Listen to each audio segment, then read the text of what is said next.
lo que tuvieron ustedes como elementos de análisis lo van a incorporar ahora en un análisis propiamente dicho. Van a reunirse en grupos, grupos preferentemente de 6, y van a hacer un trabajito que tiene que ver con pasar determinado tipo de preguntas. Pero antes de pasar las preguntas van a tener que elegir un conflicto. Un conflicto conocido, un conflicto público, un conflicto que pueda ser muy aterrizable, pero un conflicto, no un tema, no una temática, sino un conflicto. Porque uno dice, bueno, la temática de la niñez y la adolescencia en situación de calle. No, no, quiero un conflicto. Para poder trabajar bien esta matriz necesitamos un conflicto. Y a la matriz ustedes le van a incorporar todos los elementos y herramientas que ustedes crean que tienen que incorporar a partir de todo lo que vieron en estas 3 clases que tienen que ver con la visión de conflicto. Pero previo a ello, vamos a tener que discutir sobre cuál es el conflicto. La primera pregunta, ¿cuál es el conflicto? ¿Cuál es el conflicto? Entonces, grupos de 6, de 7, definen un conflicto para trabajar y después de definir un conflicto para trabajar se preguntan ¿cuál es el conflicto? ¿Saben por qué? Porque esa primera pregunta genera un primer impacto. Pero luego de analizar todo el conflicto, cuando terminen de analizarlo, vamos a pasar varias placas. Le vamos a dar un tiempito para cada placa, para que ustedes lo discutan y vayan viendo y analizando placa por placa, con preguntas clave.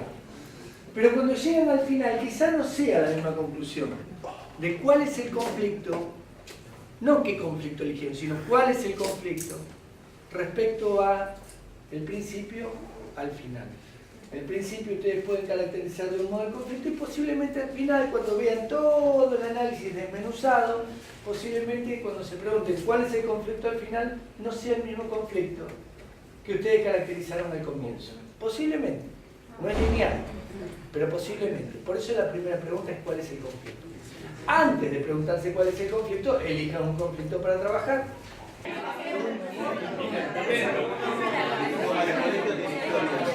Bueno, partido político. Realmente la juventud, que son los que... Y el punto siguiente, existen o pueden ser alianzas. Me parece que ahí deberían las alianzas los que otros existen, colegios.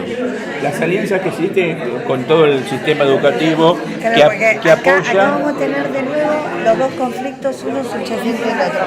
Por un lado, el conflicto Ciudad de Buenos Aires y Nación.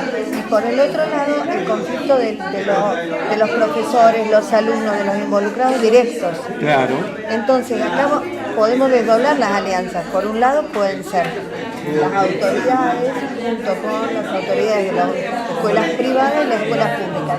Pero por el otro lado, los alumnos, los padres, son los que, a los que les afecta el conflicto directamente. ¿No?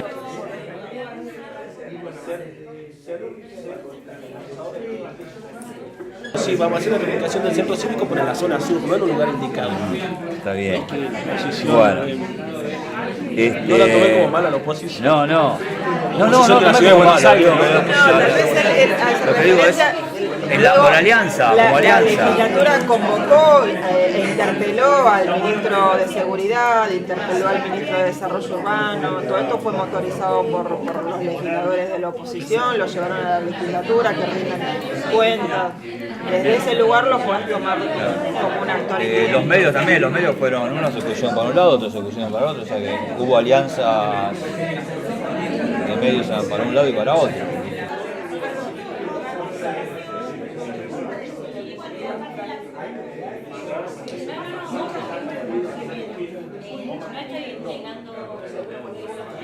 Que todos los vecinos de la ciudad podrían ser actores directamente involucrados, porque también hace la opinión pública. Que yo pueda opinar. El resto de los vecinos ponemos. Y la comuna, ¿no? Son los vecinos, pero los vecinos es la comuna. No, porque la comuna es la organización administrativa, que es el presidente de la Junta Comunal, los 6 comuneros, y después sí el Consejo Consultivo. Y porque no era un actor que involucraba, o sea, originariamente no estaba involucrado en el... me siento rara. No era algo que estuviese originariamente involucrado en el conflicto, pero después intervino, lo mismo que la justicia. El juzgado al que llevó la causa no estaba originalmente... Pero por omisión puede que esté involucrado. Yo creo que por ser parte del gobierno está involucrado. Un actor indirectamente. Es igualitaria la relación, es desigualitaria, o sea, tiene mayor tipo de equilibrio de poder, hay asimetría en el equilibrio de poder. ¿Alguna de las partes tiene poder para imponerle el poder a otro? Poder.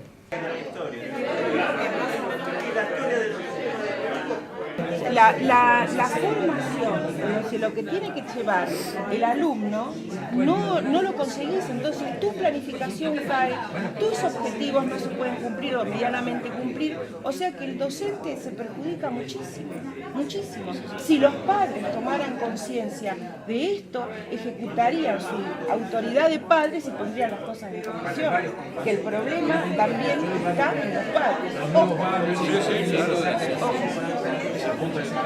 Pero bueno, ahí volvemos creo que al primer punto del análisis.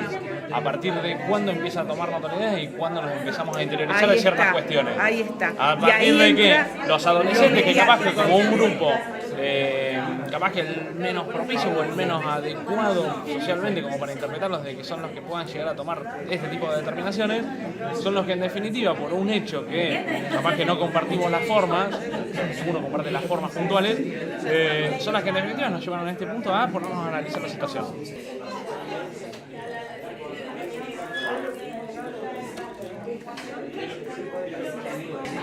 ¿Problema asociado es cuál? Al margen del problema conflicto que yo esté analizando, puede ser un problema asociado a este problema. Habitualmente en cualquier tipo de conflictividad, por no ver los problemas asociados, lo que acontece es que el problema asociado se transforma en un problema principal, con el paso del tiempo y con un sistema de alianzas. Por eso es muy bueno identificar qué problemas asociados tiene el problema conflicto que yo estoy analizando. Después vemos la diferencia entre problema y conflicto, pero no viene al caso. ¿Hay problemas asociados al conflicto que yo estoy analizando? Y si lo hay, aquí viene. ¿Qué es lo que quiere uno? ¿Qué es lo que quiere otro? Esto no lo vean. Vean solo problemas asociados.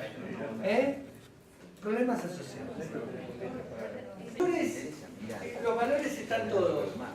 Todos los que ustedes consideren que son valores están. Vida, responsabilidad, ¿qué más? Respeto, ¿qué más? Autoridad, legalidad, dinero, el gordo valor. Bueno, miren, en verdad los valores están todos. Lo que es cierto, que según cada decisión que vamos a tomar, los valores van a moverse y vamos a jerarquizar unos por encima de otros. En estos casos, los actores también hacen un orden jerárquico de valores y priorizan algunos valores por encima de otros. La multidimensionalidad hace que en los conflictos posiblemente algunos pujen por unos valores y otros pujen por otros. Y no es una cuestión objetiva, porque esto es absolutamente subjetivo. Por eso, en un analista de conflictos, analizar cómo ordenan jerárquicamente los valores para las circunstancias cada uno de los actores es muy importante. Quizá no tengan toda la data para poder decir, no, en este conflicto estos valores son más importantes para estos y estos valores son más importantes para estos. Pero quizá tengan el tiempo material para ir a buscar información. Posiblemente no lo tengan también, porque uno entra a los conflictos y a veces no tiene tiempo. Pero si lo tienen, esto es muy importante. Porque no es lo mismo negociar desde una distancia muy grande una parte con otra cuando los valores son tan disímiles.